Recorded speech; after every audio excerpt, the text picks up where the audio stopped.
heard of a plight of a church in Jacksonville, we usually don't step out of St. Johns County unless we feel it's worth our while or the story has a certain worthiness to it. And we felt that this story is amazing. So that's why we're here. So I'm in what's the name of this church? That's Bethesda Faith Assembly. Mm-hmm. And Pastor, your name and your wife's name? Well, I'm Pastor Ronnie Cohen. This is my wife, Annie, Laura. Mm-hmm. I know they call you Lady Cohen. Yes. I think that's sweet. Now you have a church here that's it's been in this spot for 20 years. Mm-hmm. You suffered a fire. Yes. There's no electricity here. Right now we're cooking as we're filming this. And also, what I found amazing of your church is, what's your membership of church right now? We averaging about 25, no more than 30 right now. Right.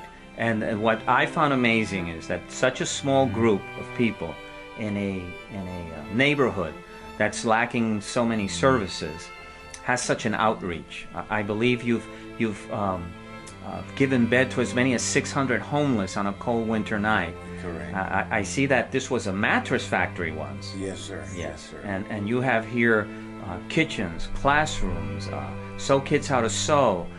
You've put youth programs. You help ex-convicts. I mean, I read your resume, and I was touched by, your perseverance of staying in this neighborhood. And you came from a really rough neighborhood. Where was the church before? I let my wife share with that when we originally started there.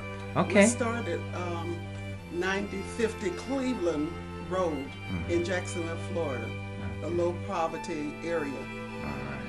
And that was a rough neighborhood. It was a rough neighborhood. What were some of the problems that neighborhood had? They was drugging, they was drinking, all kinds of things that were going on. They were gang banging. Robbing, stealing, and then also at the same area we were talking about, we had where they had the hitman sent out word through another minister that they was going to assassinate me. But I wasn't trying to be funny, but I was like Clint Eastwood, just make my day, because to die is gain if that's what God wants me. So we impacted that at the beginning over there so greatly into that area that the people started to really honor us, respect, whether they were dealers, whether they were users. They started honoring and giving us respect before we left out of that territory. And that's a portion of that, it happens many other things, but bless God in it. God is great. Yeah. And so now you're here, you have over 2,000 square feet. 27,000. 27,000? So, and you've turned this, all the things we see here are all recycled. I mean, your slogan is, we recycle, I guess, material things and souls. Yes. And I see it, you got hotel lamps, you got all sorts of chairs, sofas. And I think one of the things you do, we'll take a little tour, but you supply a lot of families that are struggling, who need furniture, who need cutlery, pots, pans, and they come here. And another thing that I thought was immensely amazing was that a lot of the people that you help are not members of your church. Correct. It's people from the community. Correct. About 90% of the people that we help, about 90% of the people that we help is from the neighborhoods, the city, around the city, from veterans to, we was working with Mission Harvest as well, Dr. Painter, Dewar Painter. All right. We worked together for about 17 years in the mission field. And so with the ones that's being incarcerated, just getting out, we give them a jump start. Okay. So we had all walks of life of people that comes in through that we took care of and some of the history of this church here. Either the hospital or the ghetto hotel, right? Yes, that's right. All right. Yeah. You're like a lifesaver in a stormy sea. Thank you. And if you don't want to drown, you swim to it. I mean, that's all there is. That's right. I grew up in inner city. I know that little churches like yours are the difference between life and death for a lot of individuals. Oh, yes. And then if I may input, in our youth department, when we used to take a lot of the houses that the kids' mother was on drugs or daddy alcoholics and all, and we took our youth department and go and remodel the houses because we had access to so much stuff from major hotels to banks and all, and we could take the youth over there and do the painting, fix up the kids' room, get them a lot of things, you know, what Yeah. they need. Yeah, Well, yes, sir. my father had a saying, God always rewards the courageous, either in this life or in the afterlife. All right. And so, God bless you. So let's take a little tour of this place. Okay. Let's move around and see. I know there's no electricity, there's no air conditioning. Part of the building is burnt. We'll look at some of that damage. So what do we have here then? This is the center point of where the fire started here in this area here, and with all the damage that you're about to see further into the taping of this. And this was the main force that burned up real bad. And because of that, we couldn't get to it in time with the fire extinguishers, as I said earlier when I talked to somebody else trying to get in here and fell out and got messed Now, up. how long between the point where you faced the fire with the extinguishers and the fire department got here?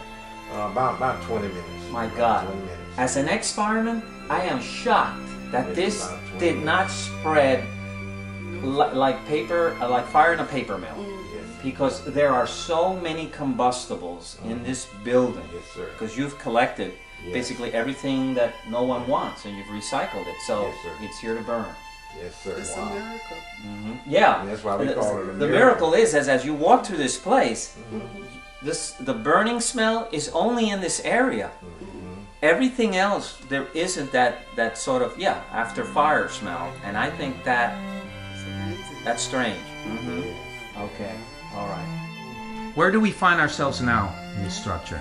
Well, we're standing now. This is the dining room where we usually feed all the people, the homeless, as well as other people. And from opening the doors, it's not just dealing with the homeless, but we deal with other families that have deaf ones and have funerals, and they need a place to come. We open up our doors for this, and they utilize this as well. So, Pastor Cohen and Mrs. Cohen, so what are your needs here? I know you don't have money. I mean, that's how it's the bottom line is lacking funds. Now, some people pledged materials? Not yet. We haven't had any Okay. to do it yet. No, sir. I know people like Tully Martinez are working on the sidelines. Some other people have been sending. You're trying to get materials. You're trying to get labor. You're trying to get cash. Anything to bring this place back, Yes, because it's out of code. So there's a lot of work that needs to be done. You had mentioned plumbing has to be worked on. Yes. Skylights, And the sprinkler system. sprinkle system. That's $10,000 just right there. Yes, you're right. We're talking. Yeah, I know. And we're talking about electrical work. Yes. Roofing, Yes, sir. so Carpet and carpet. other things, and I like to say also that I like to also say that if there's some hotels out there or something with some decent carpet or stuff, or some companies with tile, that we'll be glad to appreciate it. Our greatest need right now is getting the lights and stuff and the electrical stuff done, but we can continue doing this here, what we're doing, and our service, because we, as you know, early into this story, we don't have that many members. Right. But our heart is That's big, right. and we And yet you've helped so many. and Yes. we help so many, and this is why we sent out a plea. Because and lately my heart been real heavy, me and my wife, because we don't want to see the door shut in this place. 20 years, you know, and it's just been a sad situation. Yeah. Not saying that everybody come to our rescue, but as I share with some of the people, it doesn't take much for a congregation or people just like they do Boy Scout, Girl Scouts, and all these other Right. Salvation Army and storms Absolutely. all over the world. And here you got a brother right in the neighborhood and impact the Yes. neighborhood. Yes. Because people might not think so, but if you just Yes. walk through the neighborhood anytime you visit and over and just ask, where's Bethesda? The House of Mercy. That's what we call it in the Bible, the House of Mercy. And so in the conclusion of this, that we are really in great need speedily. Yes. You know, a lot of people in the religious world say, well, we're going to fast and we're going to pray and we're going to seek God. Well, all that is well. But right now, we need you to come through for us now. We are drowning. Don't throw out a concrete block and say, hey, swim, boy. Throw out the You know, lifeline. so throw out the lifeline and come to our rescue. We're not asking you to rebuild Bethesda. What we want to do is save Bethesda. Keep it Assembly code. here. Yes. So And- it needs code and moves on. Yes, Because right. the community is dependent on us. They come here for bread, they come here for clothing, they come here for counseling, you know, everything that the community needs, they come right here to Bethesda. Bethesda is the house of mercy. House of Okay. Mercy. And so we want the the people to hear our plea. Okay. You know, please come through for us. Right. So that we can continue the work that God has called us to do. Yeah, laborers as well. Mm-hmm. Volunteers who have sir. knowledge, who can help. And right now, in the desperate, we need some dumpsters.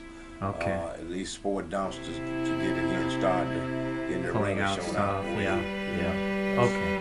Yes. Well, thank you. Thank you for giving me this opportunity to find those little places of light. I've been around the world, and I run into them every so often. Yes. Thank you. Thank you, sir. God bless. Now the pastor showed me lots of rooms here. There are rooms, computer rooms, to help kids with computer skills. Rooms with kids learn to sew. This is amazing. This is a mission. But my favorite room was the theater. They hold a youth night where they bring all the kids who can't afford to go to the theater. They come here. There it is. Popcorn on the house and snacks. So this is very, very important for a youth who doesn't have much in a neighborhood that can't offer much. So God bless them. And hey, let the cameras roll. I love cameras. So this is FirstCoast.tv saying goodbye.